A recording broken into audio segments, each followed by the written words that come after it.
Welcome to the Art Lady channel. Today's project is on line pattern, and we're also going to be doing a resist painting technique. We're going to be using lots of lines and shapes to create pattern in our Santa or wizard or elf hat. You can also use pattern in your background, doing swirls or circles or snow or snowflakes, whatever you'd like. So I want you to use your imagination and have fun creating this line pattern resist. To start off our Santa, we're going to start with this line across the center of the page. So we want to visualize the middle of our page. So we want to estimate from top to bottom. Let me put this out here. And we want to find top, bottom, and estimate the middle. You can measure the middle with a ruler, or you can even fold the bottom of the paper up to the top and give a little press so you'll find the exact middle here. Don't press the whole thing because we don't want creases throughout the whole thing. And on that line, I'm just going to put a dot here. And now I'm going to map out where I'm going to go next. So I'm going to visualize the line that's coming across horizontally, and I want to end it probably about here. We don't want to have it end at the very edge of our page. We need to have a little bit of room on this side and a little bit of room on this side. So I'm going to come across, visualize it, and then I'll end it here. These dots are going to be guide lines or guide points. So now I'm going to go ahead and connect them slowly and carefully, straight across. When you make your lines, do them deliberate and careful. Don't just do them haphazardly or quickly because they may be, crooked or sloppy. So you want these lines to be nice and neatly drawn. Now I'm going to go up, and I'm going to go up about 2 fingers. So I'm going to come up, and I want to do it similar on this side. Up here, you can measure 2 fingers and 2 fingers. And then I'm going to come across the top. If you want to measure in the center, then you'll be able to come over and over. There. Don't worry about it if it didn't come exact, because we'll be painting this and adding decorative patterns, whatever you want to it. Now the next step is to either come to the right or the left corner, and I'm going to come to my right corner here. And I'm going to be making a very large circle. It's going to take up at least 3 fingers. So I'm going to just jump over a little bit from my edge, because you don't want anything ending at the very, very edge. You want to have a little bit of a border. So I'm going to just jump over and leave about probably 1/2 inch here. And I'll just give it a mark, and I'm going to come right down to here to here. So now I'm just going to come up and around and make a nice circle. It doesn't have to be perfect. It could be oval, just so long as it fits at least 3 fingers in, because we want a nice big pom-pom for that hat. Now I'm going to place my finger to the end here, and this is going to be the hat brim. And I'm going to make a mark. That's my guide. And I'm going to bring my finger on this side, and I'm going to make a mark. This is going to become now we have the pom-pom, the hat brim, so now we have to fill in and make the actual hat.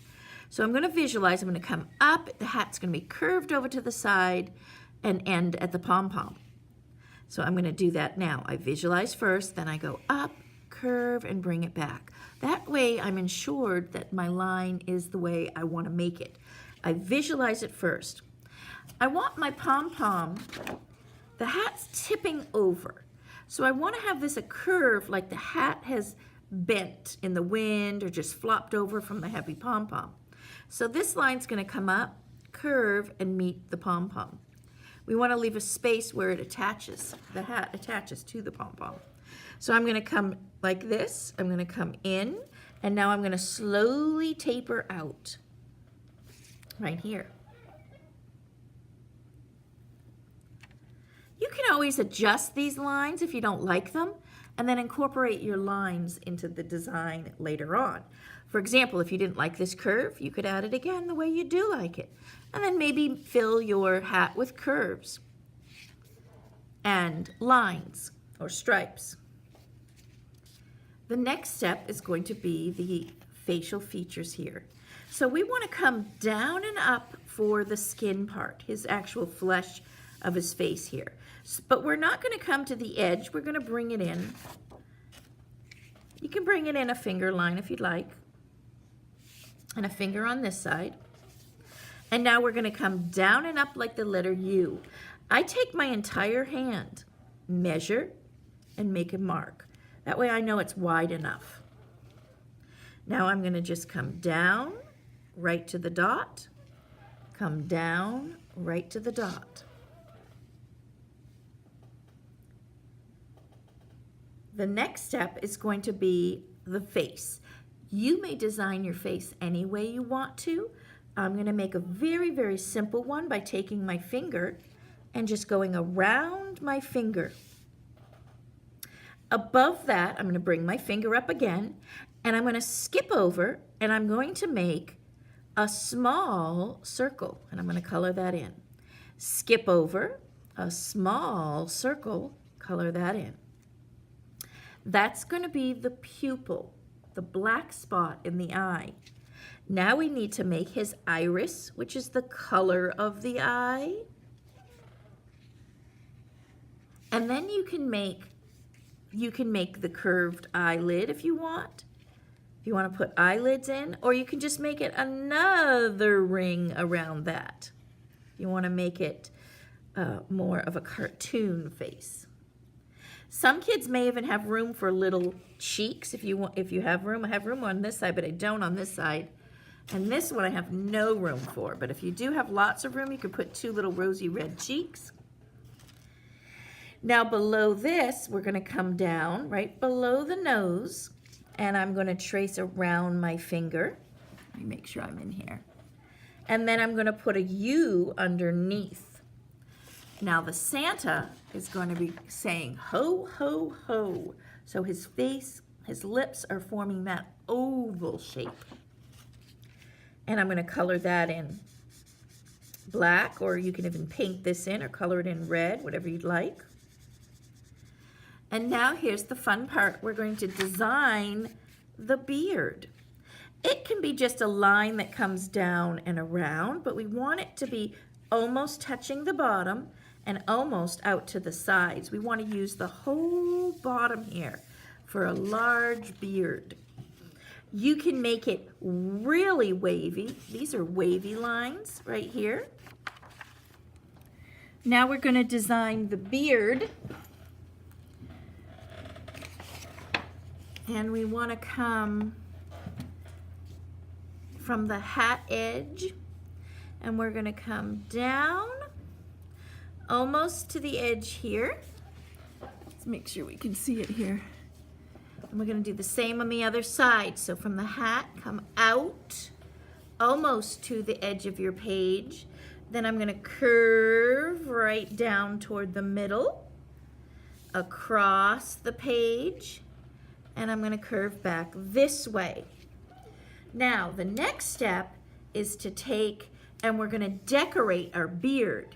We can do circles, you can do curlicues, spirals, you can leave it white or add some gray in here if you'd like.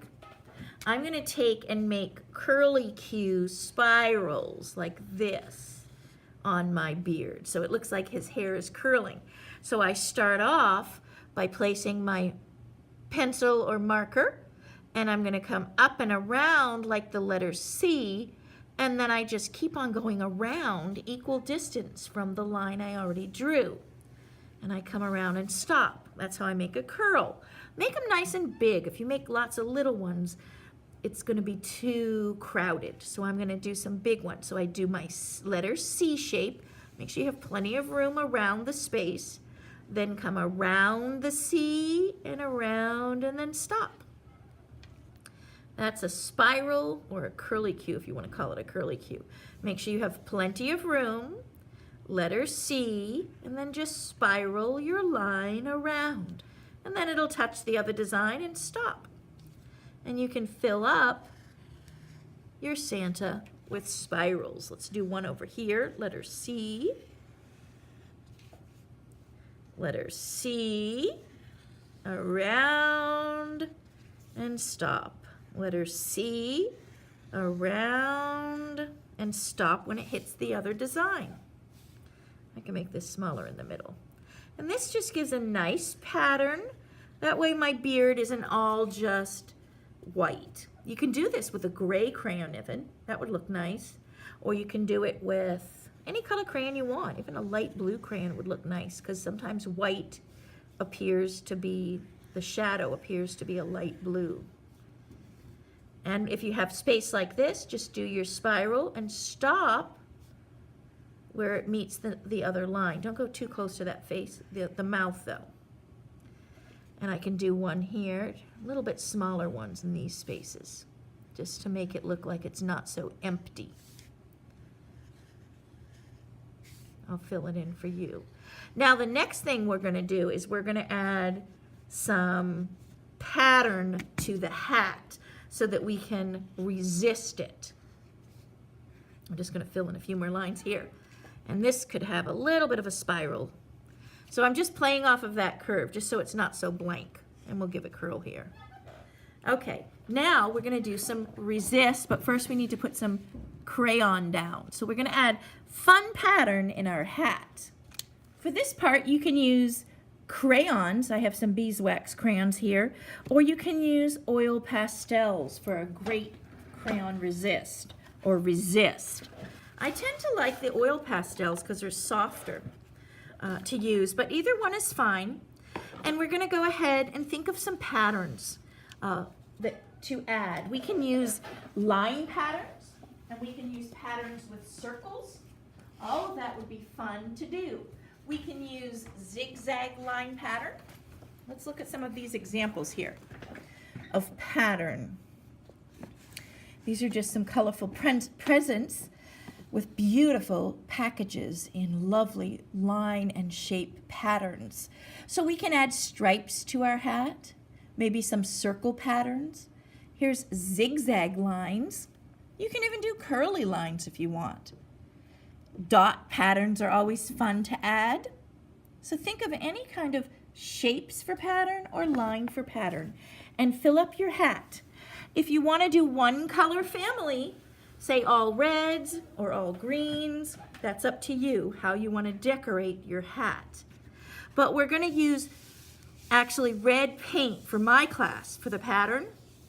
So if you want to use anything but red for patterns, that way they will show up. Even white will show up in our pattern design. So I'm going to go ahead and do the green family pattern, and then I will be able to paint red on top. So we've got to think of the color that's going on top. So I'm going to use some fun wavy lines for pattern. And then I'm going to use some circles down here. I'm going to use a combination of different patterns and shapes. Now, if I have a pattern of circles here, I want to repeat that over here. And then I'm going to repeat my wavy lines over here as well. And I'm pushing really hard with my oil pastel. You can color in your patterns. So I'm using all families of green. This is actually a dark green for these circles.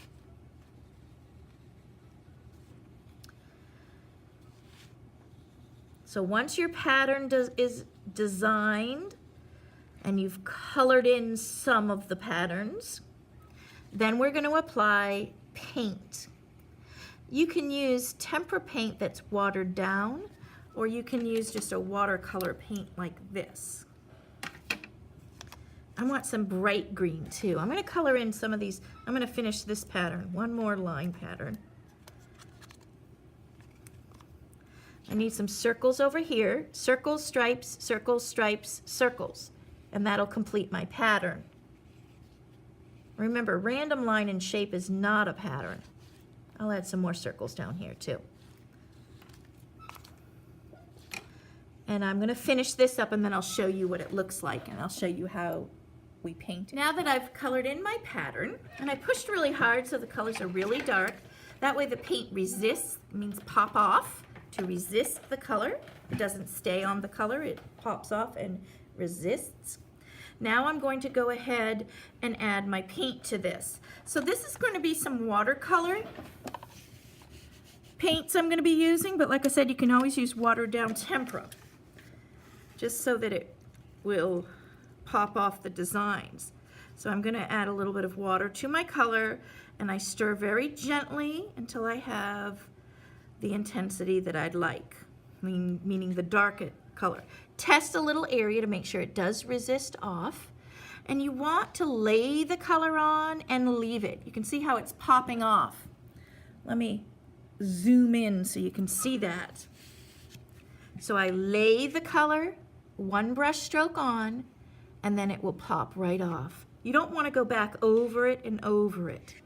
If it's not resisting enough for you, just add a little bit more water. I'm going to pull that off. You want to do long, simple strokes.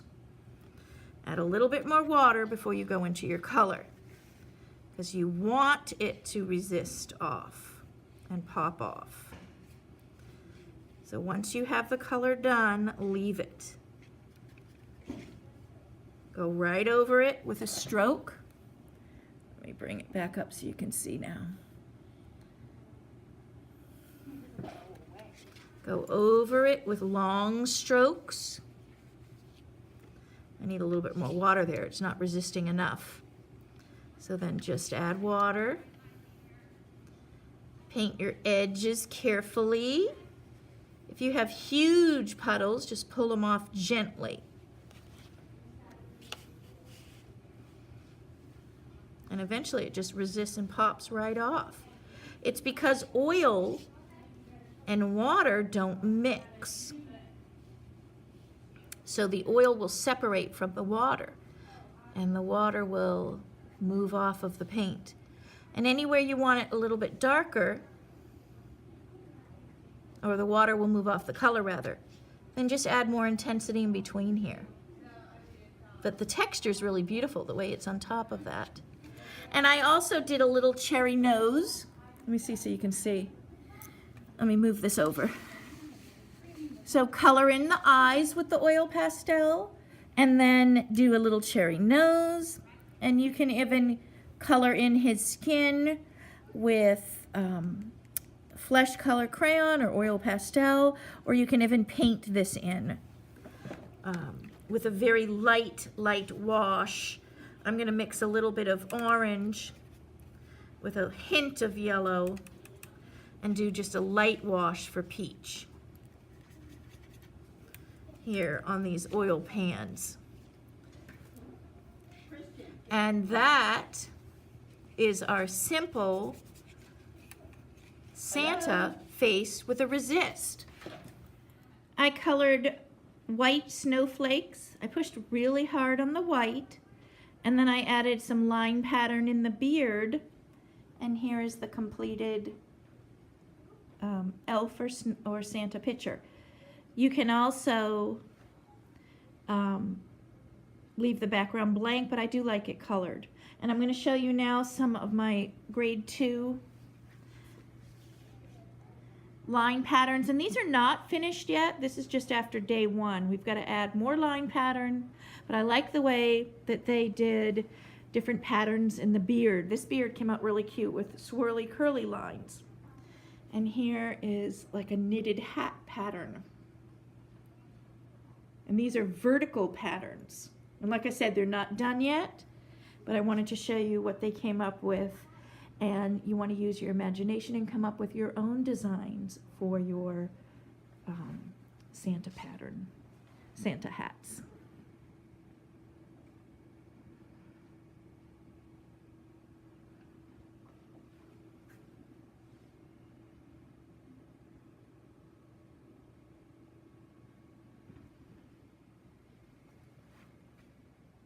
The beard does kind of look good with just random curly Q lines too.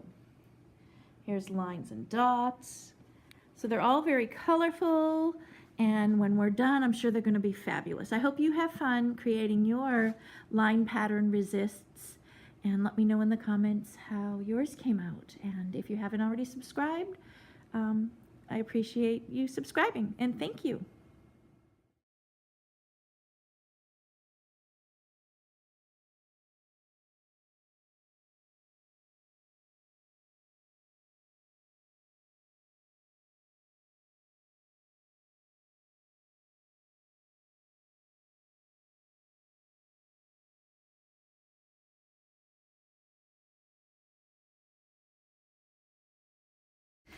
And these are kindergarten examples from the same lesson. And we have not added our pattern yet, but we just drew the Santas. And the Santas came out quite adorable for age 5-year-old students. So this is age 5 examples for kindergarten. This lesson is great for kindergarten on up to, say, 5th grade or older. Thank you, and